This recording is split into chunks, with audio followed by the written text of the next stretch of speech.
할렐루야 샬롬 하고 우리 인사합니다. 할렐루야 샬롬 샬롬 샬롬 샬롬 샬롬 샬롬. 하나님 사랑합니다. 여러분 주 안에서 사랑합니다. 오늘 에스라 1장, 어제는 그 주석을 전체적인 에스라서에 대한 1장에 대한 주석을 했고, 오늘은 마음을 감동시키는 그런 여호와 하나님, 이런 제목으로 우리 함께 은혜를 나눠보도록 합니다. 1절에서 11절까지로 되어 있죠. 유다 백성들은 바벨론에서 70년 동안 포로 생활을 했습니다. 근데 40년이나 90년이 아닌 70년을 포로 생활을 한 이유가 역대하 36장 21절에 기록되어 있습니다. 이에 토지가 황무하여 안식년을 누린같이 안식하여 70년을 지내었으니, 이렇게 시작하죠. 토지가 황무하여 안식년을 누린같이 안식하여 70년을 지냈다. 하나님께서 이스라엘 백성들에게 6년간 토지를 쓰면 1년은 안식년을 지키라고 하셨죠. 그런데 490년 동안 한 번도 지키지 않았어요. 그래서 490년을 7로 나누면 70년이 됩니다. 그래서 70년 동안 땅을 쉬게 해야 된다는 거죠. 그러므로 그동안 지키지 않은 안식년을 한꺼번에 10배로 지킵니다. 그죠? 490을 7로 나누면 7년에 한 번씩 쉬어야 되는데 한 번도 안 쉬었으니까 70번이에요. 그렇기 때문에 70년이 됩니다.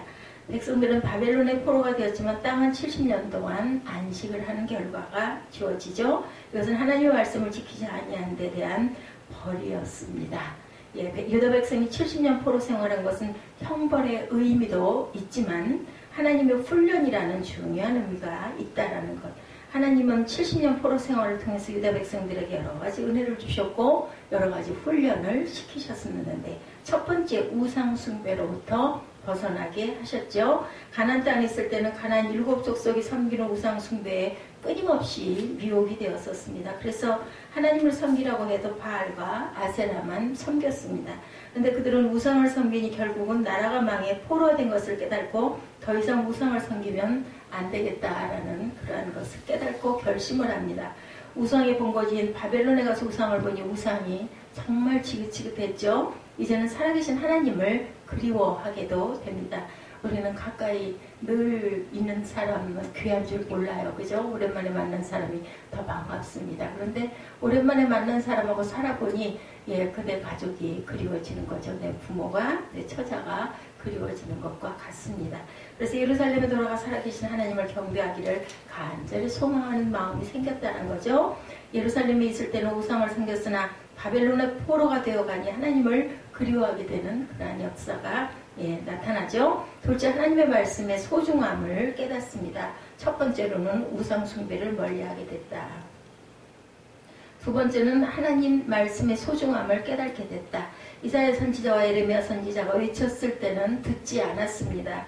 70년 전에 먼저 나타나서 그렇게 외쳤을 때는 전혀 듣지 않다가 이제는 그들이 말한 대로 결국 나라가 망해서 포로가 되자 예언이 맞아 떨어지니까 하나님 말씀은 1.1획도 전혀 변함이 없고 전혀 실수가 없으신 하나님이다. 그대로 실현된다는 것을 깨닫게 되죠. 어떤 세력도 그들을 포로에서 해방시킬 수는 없었습니다. 그들이 포로 생활 가운데 의지할 것은 하나님의 약속, 그것밖에 희망이 없는 거예요. 그죠? 하나님 분명히 약속해 주셨으니까 포로 생활은 70년이 될 것이고 70년에 해방될 것이라는 예레미야 그 선지자를 통한 하나님의 약속만 믿었습니다. 이처럼 보통 때는 하나님 말씀의 귀중함을 모르다 어려움에 처하니 하나님 말씀의 귀중함, 사모함이 생기게 되었다. 세 번째, 성전 중요성을 깨닫게 되었다. 시편 137편 1절에 우리가 바벨론의 여러 강변 거기에 앉아서 시온을 기억하며 울었도다, 이렇게 나타나겠죠. 시온은 바로 예루살렘입니다. 예루살렘에 있을 때 성전이 있고 자유로운 예배가 있었어도 그것이 그렇게 소중한 줄 몰랐는데 이제 그것을 잃고 나니 눈물이 날 정도로 그렇게 됩니다. 여러분들 그런 경험 해보시죠. 있을 때 몰랐는데. 그래서 그런 말 있죠. 그냥 하는 얘기로 있을 때 잘해. 그죠? 있을 때 잘해야 됩니다. 구관이 명관이다. 이런 얘기도 있죠. 네 번째, 하나님의 백성으로서 일체감과 책임감을 알게 됩니다. 이제 성전의 중요성도 깨닫고 우상숭배의 그 지겨움, 정말 하나님뿐이야 이 마음, 그리고 하나님의 말씀이 정말 진짜야 소중함. 과거에는 12지파로 나뉘어 서로 미워하고 싸웠으나 그들이 포로로 잡혀가 고통을 겪다 보니까 미움은 사라지고 뭐가 생겼겠어요? 동족애가 생겼죠. 우리는 하나야. 우리끼리 똘똘 뭉쳐야 돼. 이런 마음이 들었다라는 거죠. 유다 백성은 공통의 고통을 겪으면서 하나님 백성으로서 일체감도 겪게 되고 그들의 시각도 넓어집니다. 그동안 유다 백성 대부분은 예루살렘에서 태어나 거기서 죽는 우물한 개구리 같은 생활을 했으나 이제 바벨론에 가서 포로 생활을 오랫동안 70년 동안 하다 보니까 바벨론 문화와 그 문물을 보고 세상이 넓다는 것을 시야가 넓어지기도 했죠. 다 나쁜 것은 아니에요. 어떤 사건의 끝에는 좋은 부분들이 분명히 있습니다. 우리는 그것을 발견하고 그리고 또한 그 전에 내가 소홀히 여겼던 부분들을 감사할 줄 알아야 되겠다. 이 넓은 세계 속에서 그들은 하나님의 백성으로서 무엇을 해야 할까? 그런 생각을 하게 되고 책임감과 정체감과 일체감을 확고하게 정립하게 됩니다. 고통의 삶 가운데 나쁜 점만 있는 것은 결국은 아니라는 것. 시편 119편 71절에 고난당하는 것이 내게 유익이라 이로 인하여 내가 주의 윤리를 배우게 되었나이다. 이렇게 기록되어 있죠. 고난당하면 하나님 말씀이 얼마나 귀하고 하나님이 얼마나 크신 분인지를 우리는 알게 됩니다. 유다 백성들이 바벨론 포로에서 귀환하는 과정은 3단계로 이루어집니다. 끌려갈 때도 3단계로 끌려갔고 돌아올 때도 3단계로 돌아왔다라는 거죠. 주전 605년 여호야긴 왕 때 1차 포로, 주전 597년 여호야긴 왕 때 2차 포로로, 주전 587년 시드기야 왕 때 완전히 멸망해 3차로 끌려갑니다. 그러니까 차이가 어느 정도 있어요. 605년과 597년이면은 한 8년 정도 후에 두 번째 포로, 그리고 나서 또 10년쯤 후에 시드기야 왕 때 완전히 멸망해서 3차 포로로 세 번에 나뉘어서 이렇게 끌려갔다. 605년부터 시작해서 587년까지 이렇게 세 차례에 끌려갔다. 그리고 귀환도 돌아오는 것도 3단계로 돌아옵니다. 1차 귀환은 주전 538년에 이루어집니다. 페르시아 왕인 고레스는 고레스 칙령을 발표하죠. 그리고 유다 백성들은 수룹바벨의 인도를 받아서 예루살렘에 귀환합니다. 이것이 1차 귀환이고, 에스라 2장 64절로 65절에 온 회중의 합계가 42,360명이다 이렇게 기록되어 있습니다. 그 외에 노비가 7,337명이라는 노래하는 남녀가 200명이요. 지금처럼 성가대가 200명이라는 거예요. 쉬운 얘기로. 1차 귀환 때 돌아온 합이 49,897명입니다. 1차 귀환의 목적은 예루살렘의 성전을 건축하는 것이었죠. 그런데 금방 건축하지 않고 2년 동안 미적거리다가 주전 536년에 성전 건축을 시작을 합니다. 그래서 그동안에 반대 진영 사람들도 진영을 갖추어가지고 공격을 해서 16년 동안 성전 건축이 중단되어 유다 백성들은 또한 허송세월을 하게 되죠. 공격하는 바람에. 그때 하나님께 학개와 스가랴 두 선지자를 일으켜 백성들을 야단을 치시는 사건이 일어나죠. 학개와 스가랴 두 선지자, 너희는 집을 지어 잘 살면서 하나님의 성전은 황무하도록 내버려 두는 것이 잘하는 짓이냐, 이렇게 야단을 합니다. 너희들이 행하고 있는 것이 옳은 짓인지 살펴보고 산에 가서 나무를 가져서 성전을 빨리 지어라, 이러죠.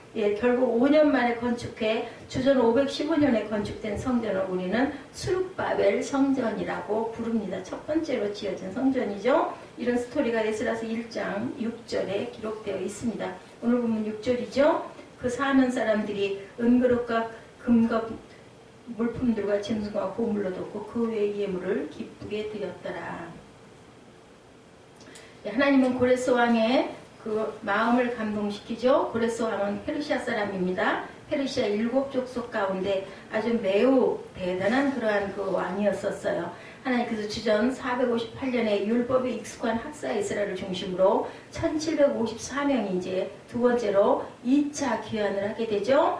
성전을 지었지만 율법을 가르쳐줄 스승이 없어서 예배드리는 법을 몰랐어요. 그래서 하나님께서 학사 에스라를 세우시죠. 1754명이 2차로 귀환하도록 하고 그 목적은 바로 율법 재건이었다. 성전을 지었는데 스룹바벨 성전을 지었는데 그 하나님의 율례를 가르칠 그러한 선생님이 안 계셨어요. 그래서 학사 에스라를 세워서 이제 2차 귀환을 하게 합니다. 그 목적은 율법을 다시 세우는 것이었죠. 그것이 에스라 7장으로 10장에 기록되어 있는 내용입니다. 이처럼 에스라서 전반부는 1차 귀환의 그런 내용, 후반부는 2차 귀환의 내용이 처음에 1장에서 6장에 기록되어 있던 스룹바벨 성전 내용, 그리고 두 번째로는 7장에서 10장까지 기록되어 있는 것이 바로 율법 재건이다. 1장부터 6장까지는 스룹바벨 성전을 짓는 그러한 내용,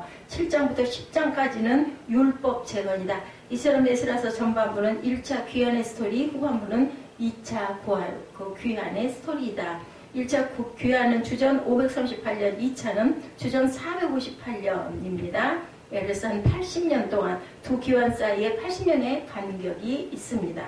주전 444년에 느헤미야가 주도한 3차 귀환의 목적은 예루살렘 성벽 재건입니다. 우리가 이 내용을 좀 알아야 되겠죠. 첫 번째는 성전 재건. 그렇죠. 그래서 스룹바벨 성전을 지었는데 하나님의 율례를 가르칠 그러한 학사가 없어서 2차 귀환은 에스라를 세워서 하나님께서 2차 귀환 율례를 목적으로 세우죠. 그래서 율법 재건을 다시 중심으로 2차 귀환을 하고 나서 그 다음에는 전반부 1차 귀환의 스토리, 후반부는 2차 귀환의 스토리인 것인데 1차 귀환은 주전 538년에 2차는 주전 458년에 두 귀환 사이에는 간격차가 80년 정도가 있다. 주전 444년에 느헤미야가 주도한 3차 귀환의 목적은 예루살렘 성벽을 재건한, 첫 번째는 스룹바벨 성전, 두 번째는 율례를 세우기 위한 2차 귀환, 그리고 나서는 3차 귀환의 목적은 예루살렘 성벽을 재건하는 일입니다. 성전을 지어놓고 하나님 말씀대로 예배를 드리는데 성벽이 없으니까 자꾸 적들이 쳐들어와 예배를 방해하죠. 그래서 느헤미야가 문제를 안고 이 문제를 안고 기도하다가 하나님으로부터 소명을 받아서 성벽을 건축합니다. 이것이 3차 귀환이다. 예배를 드리는데 성벽이 없다 보니까 자꾸 다른 세력들이 나타나서 예배를 방해하니까 성벽을 쌓게 되죠. 이처럼 포로 귀환은 성전 건축, 율법 재건, 성벽 재건의 순서로 이루어졌다라는 것. 성전 건축, 율법 재건, 성벽 재건의 순서로 이루어졌다. 세계사에서도 전후후무한 놀라운 역사입니다. 만약에 대한민국이 망해 국민들이 중국의 포로로 끌려가 70년 만에 돌아와 다시 국가를 세운다고 상상해 볼 때 70년 만에 다시 국가를 세운다는 것은 불가능한 일이죠. 그런데 유다 백성들에게 이런 전후후무한 역사가 가능했던 원동력은 하나님이 사람의 마음을 감동시키신 것이었다. 기적적인 역사가 일어났다는 거죠. 하나님은 고레스 왕의 마음을 감동시켰다라고 이렇게 에스라서 1장 1절에 기록이 되어 있죠. 바사왕 고레스 원년에 여호와께서 예레미야의 입을 통하여 하신 말씀을 이루게 하시려고 바사왕 고레스의 마음을 감동시키심에 그가 온 나라에 공포도 하고 조소도 내려 이렇게 얘기합니다. 그래서 하나님의 마음을 감동시키는, 사람의 마음을 감동시키는 하나님이다. 제가 오늘 제목을 이렇게 지어봤습니다. 다시 국가를 세운다고 상상해 볼 때 70년 만에 국가를 세운다는 것은 정말 불가능한 일인데도 불구하고 하나님께서는 사람들의 마음을 감동해서 사람들을 세워서 그죠? 먼저 전에 예레미야를 통해서 이사야를 통해서 외치죠. 그리고 나서 그 이후에 에스라가 등장을 하게 되는데 에스라는 학사 겸 선지자이기도 했다. 제사장이기도 했다. 그렇죠? 하나님은 고레스 왕의 마음을 감동시키고 고레스 왕은 페르시아 사람인데 페르시아 7종족 가운데 매우 작은 종족의 지도자였으나 7종족을 통일하고 페르시아의 단일 통치가 이루어지게 됩니다. 매우 작은 종족의 지도자였는데 하나님께서는 그 누구를 쓰셨어요? 고레스 왕을 쓰신 거예요. 이렇게 해서 힘을 지니게 하고 그리고 나서는 모든 포로를 돌려보내게 하는 역사를 일으킵니다. 그리고 주전 539년에 메대와 연합해 바벨론을 멸망시키고 온 세계 최고의 통치자가 되게 하시죠. 하나님이 세우시면 그죠? 멸할 자가 아무도 없다라는 거죠. 고레스가 바벨론을 통치하게 되자 그는 유다 백성을 향해서 두 가지 선한 일을 행합니다. 하나는 고레스 칙령을 발표해 유다 백성이 예루살렘으로 돌아가 성전을 건축하라는 것이었고, 다른 하나는 바벨론 왕 느부갓네살의 솔로몬 성전을 파괴하면서 뺏어온 모든 성전 기명들을 그대로 돌려보내죠. 지도자인 스룹바벨에게 가져가지 들려서 돌려줍니다. 이방나라 왕인 고레스가 이런 선한 일을 행한 원인은 하나님께서 고레스의 마음을 감동시켰기 때문이다. 스룹바벨 성전, 2차는 율법을 세우기 위해서, 세 번째는 성벽 재건을 위해서, 세 번째 포로가 돌아오는 역사가 일어났는데, 이 이방나라 왕인 고레스가 이런 선한 일을 한 것은 모든 기명들, 그릇들, 금그릇, 은그릇 이런 모든 것들, 그런 것들을 다시 돌려주는 역사, 이것은 하나님께서 고레스 왕의 마음을 감동시켰기 때문이다.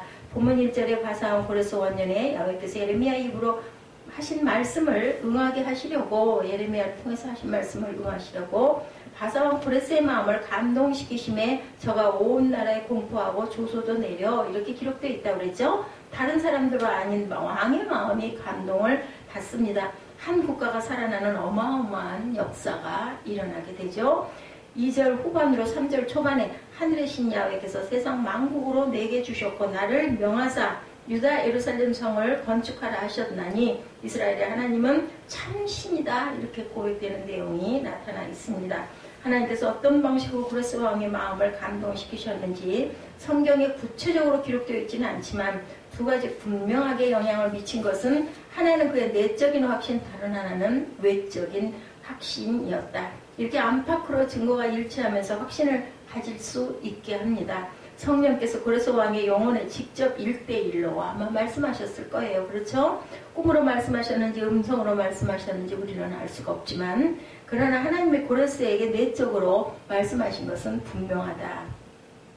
고레스야, 내가 너에게 세계 민족을 지배하는 통치권을 주었다. 그런데 그것은 내가 세계 열방을 지배하게 되면 바벨론으로 포로로 있는 내 백성을 예루살렘으로 돌아가게 하기 위한 것이다, 이렇게 말씀하시지 않았겠는가.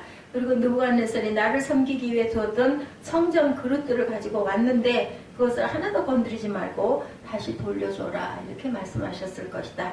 또 고레스 왕은 하나님의 객관적인 말씀을 들었을 것인데, 왜냐하면 페르시아의 유명한 다니엘이 있었기 때문이죠. 다니엘은 이미 성경을 읽고 고레스라는 인물이 일어날 줄을 알고 있었습니다. 이 시대보다 160년 전에 예언한 이사야 선지자가 고레스의 이름을 이미 언급했다라는 거죠. 이사야 44장 28절에 고레스에 대하여는 이르기를 그는 나의 목자라, 나의 모든 기쁨을 성취하리라, 이렇게 기록되어 있어요. 몇 년 전에? 160년 전에, 이 사건이 일어나기 전 160년 전입니다.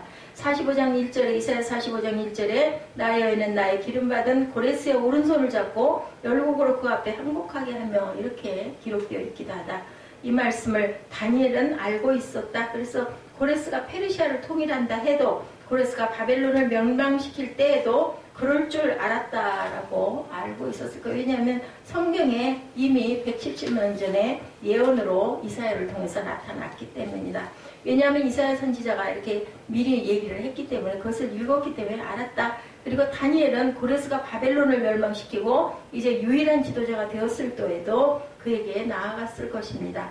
해 하나님께서 고레스 왕에 대하여 말씀하셨습니다. 세계 모든 민족을 지배할 뿐만 아니라 내 백성인 유다 백성을 해방시킬 하나님의 종이라고 말씀하셨으니 당신은 내 백성을 해방시키고 성전 기물들을 돌려주셔야 할 것입니다. 그것이 당신을 향한 하나님의 뜻입니다, 라고 고레스에게 분명히 이렇게 말했을 것이다. 그러므로 고레스는 내적인 증거와 외적인 말씀의 증거를 따라서 마음의 감동을 잊고 하나님이 기뻐하시는 일을 당연히 성취하게 되겠죠. 그렇게 그 작은 나라에서 온 나라를 다 통일해서 다스리게 해주신 그러한 하나님, 그 하나님이 말씀하셨는데, 감동을 주셨는데 그걸 안 하면 어떻게 살겠어요? 무서워서 살 수가 없겠죠. 그러므로 고레스는 이 내외적인 말씀의 증거를 따라 하나님의 마음에 그 감동 주심을 기뻐하는 일을 성취하게 되었다라는 겁니다. 잠언 21장 1절에도 왕의 마음이 야훼 손에 있음이 마치 보의 물과 같아서 그가 임의로 인도하시니라, 이렇게 증가되어 있죠. 우리는 사람 마음을 움직이지 못합니다. 정치 지도자의 마음을 우리가 어떻게 움직이겠어요? 다만 하나님은 움직이실 수가 있다. 어떤 사람의 마음에도 감동을 주십니다. 왜냐하면 모든 사람은 다 하나님의 작품이기 때문에, 그죠? 하나님이 지으셨기 때문에 지은 자가 어떻게 그 피조물을 움직이지 않을 수가 있겠어요. 이제 우리는 할 수가 없지만 하나님께서는 하신다.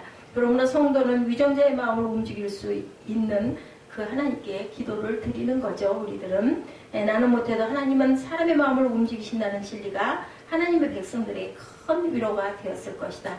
그러므로 하나님께 위정자의 마음을 움직여 나라를 잘 통치하게 하여 주옵소서라고 기도할 수가 있고, 직장에서 승진이 안 되어 윗사람의 마음이 안 움직일 때 그것을 움직이려고 내가 조마가리고 열려고 닫으려고 하지 말고 하나님께 마음이 열리도록 기도해야 되겠다는 거죠. 하나님께서 고레성의 마음을 마음대로 움직이신다는 것은 우리에게 큰 위로가 됩니다. 하나님은 유다 백성들의 마음을 감동시키시고, 두 번째로 5절에 이에 유다와 베냐민 족장과 제사장들과 레위 사람과 무릇 그 마음이 하나님께 감동을 받고 올라가서 예루살렘 야훼전을 건축하자 하는 자가 다 일어나니, 이렇게 기록되어 있습니다.